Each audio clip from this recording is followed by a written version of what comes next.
Hello everyone, my name is Chita. I will give my argument on 1, 2, and 3. Most of people are wrong and even openly distort the meaning of a truth. We live where people can fabricate the truth and give new meanings as it true. In a world full of lies, the truth will seem a little fragile.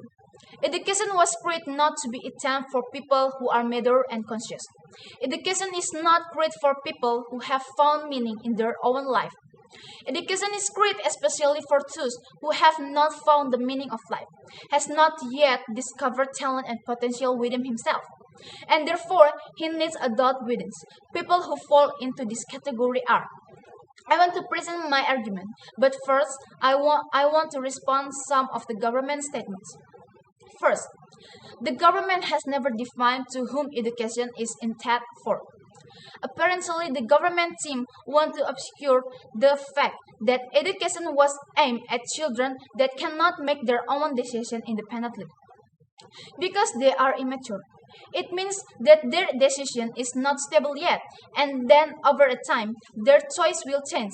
In addition, the argument given by the government seems more suitable for adults who have experience over life, and so they ready to live their life.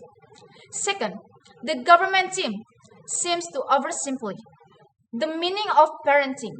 In the view of the government team, parenting is only limited to support children decisions freely. This is a wrong concept. It is important to understand that parenting means guiding and supporting children to develop their potential. So, the key word is supporting and guiding the child, rather than allowing children to make independent decisions. That's why the choice to go to school is a reasonable choice. Teachers in school has professional competence to understand the diversity of children's potential and talents.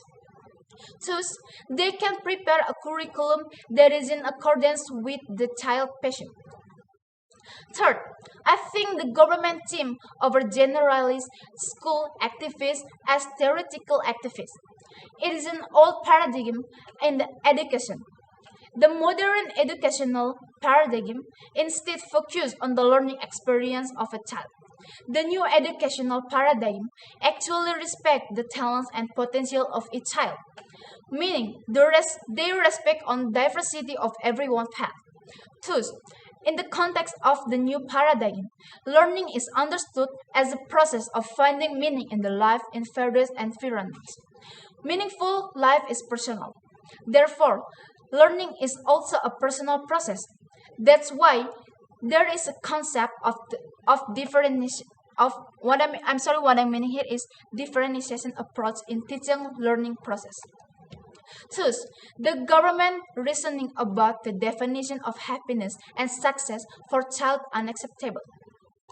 Because it can simply divide teachers in school as professional facilitator. What I mean here is facilitator.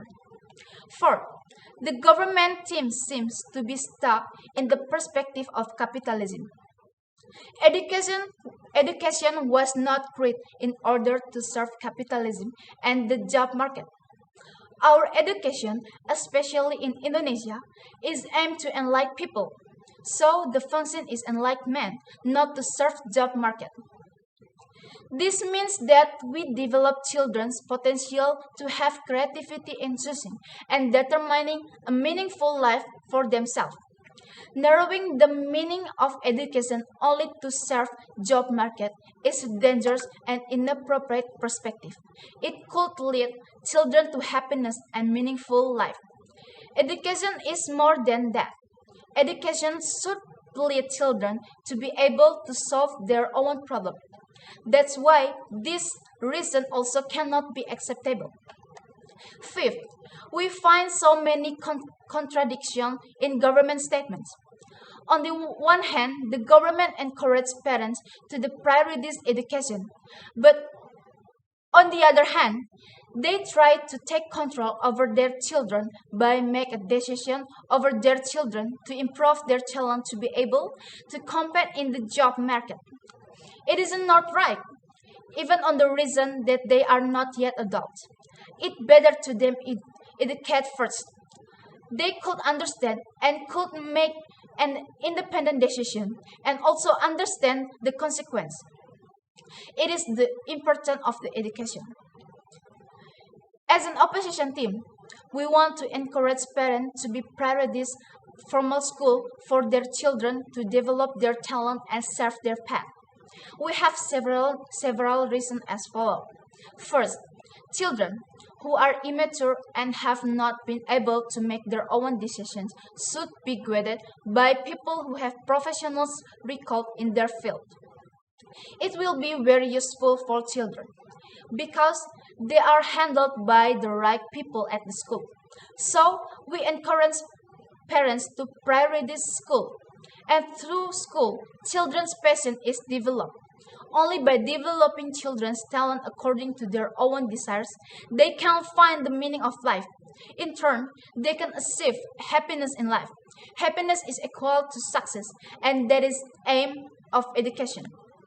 And the second, encouraging people to prioritize school means preparing children to be ready to live and work. It is important to understand that school is a miniature of life.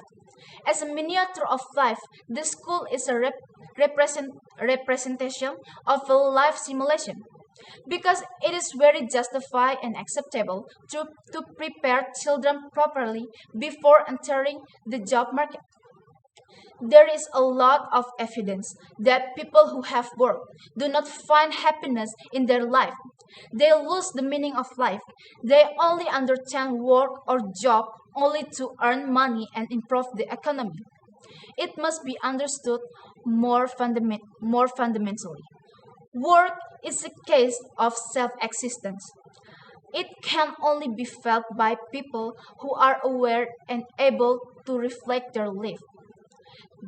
That's what distinguished by consciously have experience in schools is so important, rather than achieving success just outside by luck. Proud to oppose.